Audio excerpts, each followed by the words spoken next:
name is Louis Duarte, and I was a sergeant in the United States Marine Corps Infantry.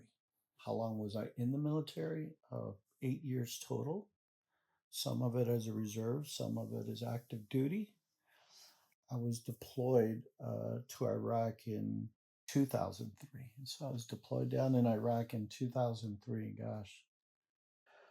I remember stepping down and walking off the plane, and there was a row of military people, high-ranking military people there to greet us and welcoming us home. And it was kind of a little bit surreal. I couldn't believe I was home. And I just couldn't believe that I was back seeing Shannon and my mom again. It was very, very surreal. You're there to fight as opposed to someone who joins and maybe is part of the air wing or motor transportation. They drive trucks or mechanics in the Marine Corps. I was in the infantry, so it was just about fighting. So that's kind of hard to kind of just turn off. I thought I was okay, coming back, and I was no problem. No issues with me. My girlfriend at the time, who's now my wife, Shannon, she saw it. Always aware of everything that was going on around me, because that's hard to tune off, right? As you're patrolling the streets of Iraq, you have to have what's called situational awareness, just aware of everything around you. So I had a friend who was a school teacher at John Muir Middle School in Burbank, and she was kind enough to have the kids write me. So I'd read them, and that was very helpful.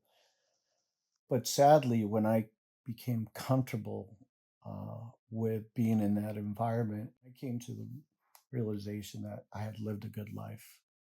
So if I were to die there, it would be okay, because I did lead a good life up to that point. The only regret I had was that I hadn't married my girlfriend at the time. And I remember there's a picture of me with Shannon, and I really was like, my face is like, I have that 1,000-yard stare. I wasn't there yet. It took me a while to get back, like mentally. When you come back from something like combat, you think you're okay. You think you're just the same person. Until you try to deal with people, talk to people, even simply driving with somebody, start to realize that you're hyper-focused. Everything is a threat. So it's very difficult to make that transition. And you really never get over it. You learn to live with it. You just learn to live with it.